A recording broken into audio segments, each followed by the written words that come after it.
Our last session today, well, if anything, we've seen an incredible amount of volatility and tumult in markets around the world, business models being upended. If there's anything we've gotten used to is being able to expect change all the time and be ready to adapt as quickly as we possibly can.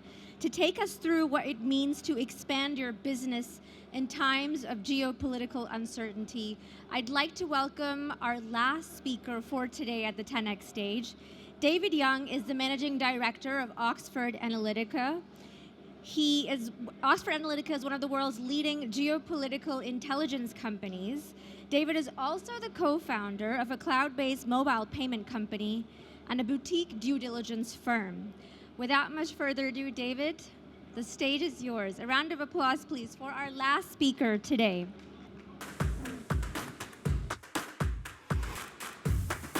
Good afternoon, everyone. Expanding your business in times of uncertainty. Wouldn't we all like to know the answer to this one?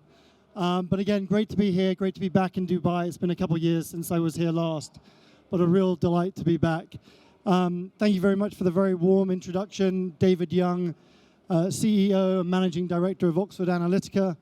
Let me give you a little bit of a backdrop as to what Oxford Analytica is, and then we'll get into a couple of themes that I would like to touch on today. So founded in 1975, Oxford Analytica is an independent geopolitical analysis and advisory firm.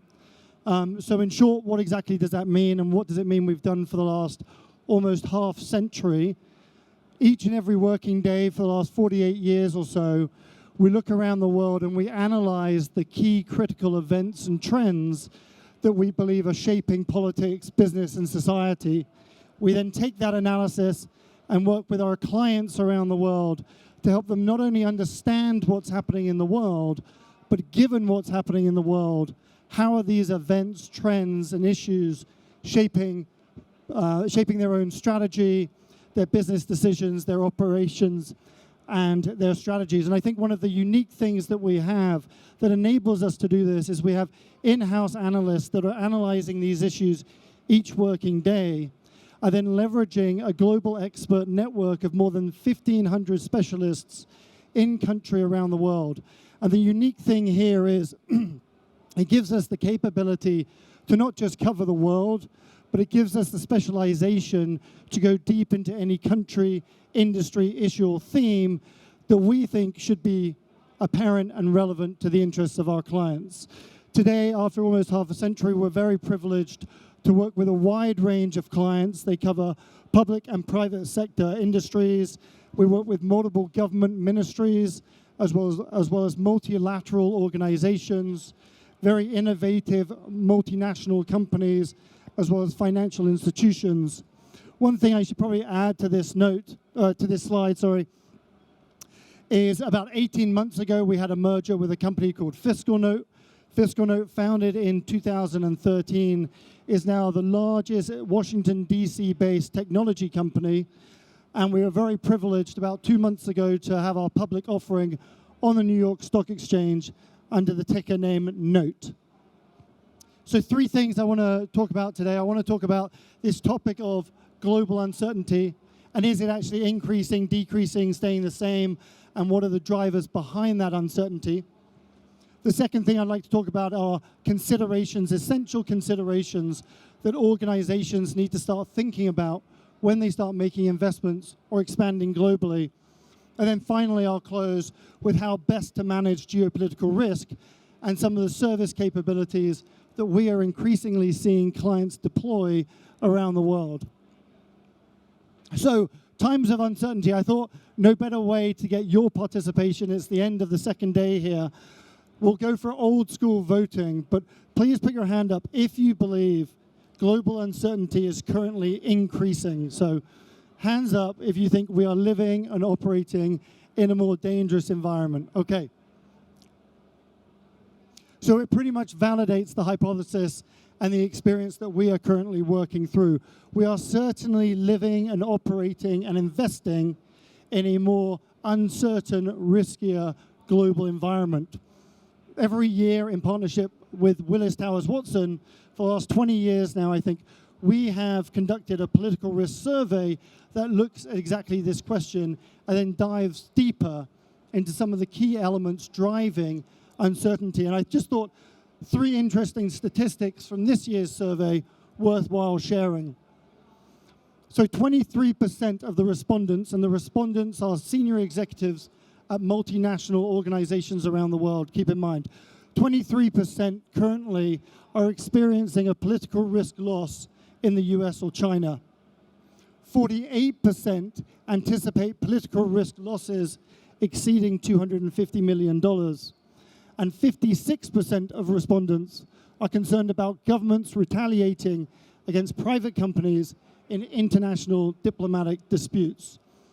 So there is no doubt at the moment that today's risk landscape is being shaped in significant measure by an unsettled geopolitical environment. One statistic I left off of this slide, which I think is worthwhile sharing, is when we did the survey back in 2020, and executives responded the question of, do you believe we're living in more uncertain, riskier times? The ratio of risk to not risk was 2 to 1. When we did the survey this year, the ratio of risk to not risk was 20 to 1.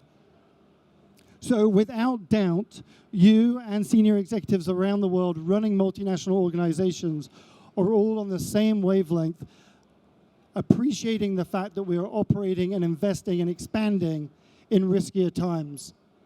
So when we look at riskier times and increasing global uncertainty, what are some of the key drivers that we think are shaping this?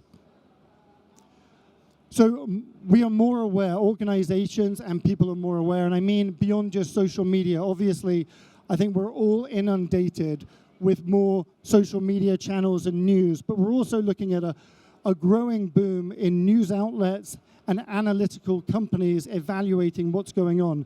So not only is social media distributing news to each kind of individual consumer, we're actually seeing a proliferation of news and analysis being distributed to each and every one of us.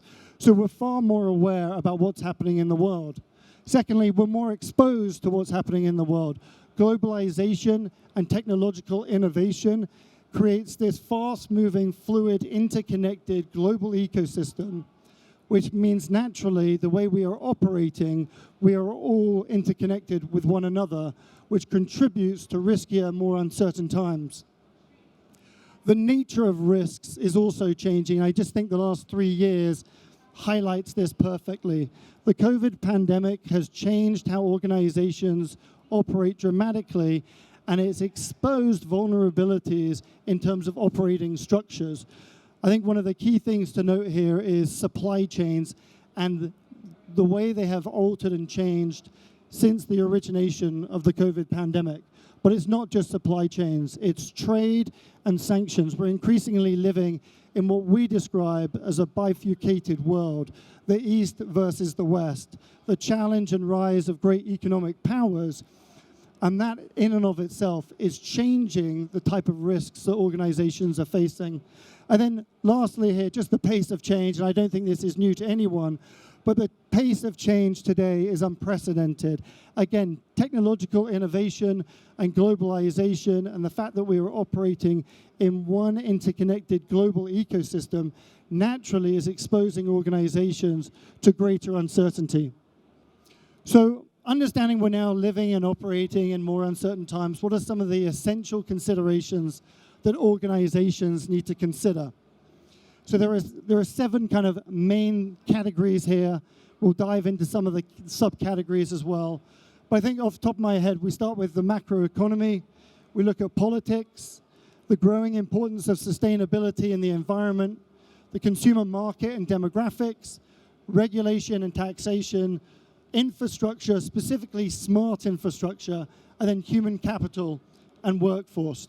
So looking at the macroeconomy, what exactly do we mean when we talk about the macroeconomy, and what are some of the subcategories that organizations and executives and investors need to take on board? So we're looking at economic performance, finance, currency, international commerce, and investment. So we're looking at GDP, GDP per capita, GDP growth outlooks, economic competitiveness, financial stability, convertibility, both at a local level, at a regional level, and at a national level, exchange transfer risks, tariffs, trade openness. All of these subcategories play off one another to determine the vulnerability and opportunities that organizations are facing once they start looking at the macroeconomy. Then we move from the macroeconomy to politics, and we start looking at the governance, the political risk, and the corruption at both a city level, a regional level, a country level. And we look at government effectiveness indexes, country risk ratings, the level of corruption within an organization, political violence, and sovereign non-payment risk defaults. Sustainability and environment. I don't think there's one category at the moment that is changing as quickly as this is and becoming more and more important to how organizations and executives determine where and how to expand and how investors look at returns over time.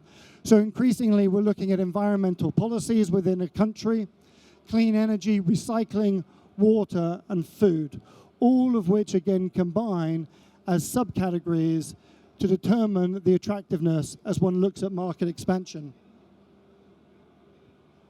Consumer market demographics. This is when we start taking an in-depth look at how consumer behavior will shift investment decisions over time. So income per capita, household consumption, household disposable income growth, wealth per capita, level of urbanization, dependency ratio, population size. I think, and I'll touch on this in the next couple of slides, but it's important here also to realize nothing here works in a static environment. Everything is changing. So traditionally, when we do our analysis, we will look back in time, we'll gain an insight as to how things stand today, and then everything that Oxford Analytica does is forward-looking, trying to provide a proactive lens into the future. So it's just very important to realize here that while you look at income growth per capita, yes, we're looking at it today, we know what it was yesterday, but one of the key things that we are looking at is what will it be tomorrow and how will that shift consumer behavior, how will that alter investment decisions and market expansion decisions. Regulation and taxation. Now, I think it would be important for everyone to know I am not a lawyer, I have no desire to be a lawyer, but I realize the importance of this category almost more than any of the others. It increasingly plays a critical role in understanding the long-term viability of market decisions and investments. And here we start looking at regulatory governance, the regulatory environment, and the regulatory stability, and how that potentially will shift and change over time. We look at permits and registrations, foreign ownership, and the rule of law. All these sub-factors begin to combine again to clearly articulating what are some of the risks and vulnerabilities in market expansion. Infrastructure I alluded to earlier, and specifically here we're talking about smart infrastructure and the future. So connectivity of a city and a region and a country. How well resourced is that organization and that city? Technology and the Industry 4.0 readiness. This really begins to look at the innovation and the innovation resources within a city and a country, the manufacturing base, and then the clusters nearby. And I alluded to the clusters nearby earlier. Nothing works in isolation. One city needs to take into account what is happening in other cities. Countries need to understand where and how they are situated, and given where they're situated, how may other political, economic, and social factors in neighboring cities or countries actually shift and overflow to impact the business decisions happening in one area? And finally, human capital and the workforce. So this is where we really look at education, the level of technological investment into that workforce, and we look at areas such as the availability of talent, education, and skills, not only what has happened, what's happening today, but the level of investment that a city or a country will be making in its workforce over time. Many of the investment advice that we give and work with clients on, these have kind of a return on investment that is looking over decades. They're multi-billion-dollar investments. The returns are not looked at years, they're looked at over decades, and therefore we take an in-depth look in terms of what cities and countries are doing to actually properly invest in their people and their workforce over time, because we believe that will have a direct impact on the return of that investment and the effectiveness and success of market decisions. So just the final kind of topic I want to talk about is how best to manage uncertainty. We're all in agreement that we're living and operating in more uncertain times. So two categories to think about here when you're looking at market decisions and you're looking at you're looking to make investments in organizations expanding globally. Firstly is looking within an organization, and then the second part here is the service capabilities that organizations are deploying, not just to manage and mitigate risks, but also how best they are positioning themselves in managing and mitigating risks to take advantage of emerging opportunities. So just within an organization, there is a culture and a mindset that needs to trickle down at all levels within an organization. There has to be this appreciation both from the shareholders, the investors, the board, the executives, that any and all organizations are operating in more complex, interconnected, more uncertain times. And the best way to manage and mitigate risks, as well as to seize and identify emerging opportunities, is to have this mindset that geopolitics, macroeconomics, and global social factors will and are shaping the impact and the benefits of strategic policy investment decisions. The second part here is company agility. I think I've made it abundantly clear we're living and operating in more uncertain times, more fluid times. Rigid organizations do not have the ability to adapt and adjust and pivot as they require. So when we look at organizations and how they begin to expand globally, and when we talk to investors about what type of organizations are best positioned to expand successfully over time, organizational agility is key. It is paramount that organizations can adjust and pivot and make swift, fluid decisions, not just to protect their investments, but also to outpace the decisions of the competition. And then just finally here, investments, two types of investments, investment in staff and investment in capabilities. One without the other is not going to maximize the strategic decisions that are taking place, nor the investment decisions. Here I've alluded to some of the capabilities. Three different types of capabilities we are seeing on the rise over the last 3 years that really help define the companies that are making wiser, more successful decisions over time. So stakeholder mapping, this is basically having a clear identification of the playing field. Who are the players out there that in some way, shape, or form may impact or influence your strategies, your policies, your investments, and your operations over time. The second here is proactive monitoring and alerting. So everything we do at Oxford Analytica really looks out into the future. We try and provide a lens around the corner to enable the executives that we work with to make wiser, faster, more influential decisions. And again, proactive monitoring goes to culture. There has to be this 24/7 mindset that the world is changing, and it is changing at an unprecedented rate. And the greater my vantage point, the more able I am to see around the corner, the more effective and proactive my decisions will be. And then just finally here, scenario planning. Think of this as alternative futures. So what we will often do is take a scenario and then we will gameplay that out over time, working with our clients to give them alternative vantage points, alternative futures by which to integrate into their strategic planning. And so this all comes back. Now, I think a key thing here with scenario planning in isolation without an agile, swift, fluid organization is not going to reap the benefits that should be deserved. So just in conclusion here, active management of geopolitical, macroeconomic, and global social factors is crucial to sustainable performance.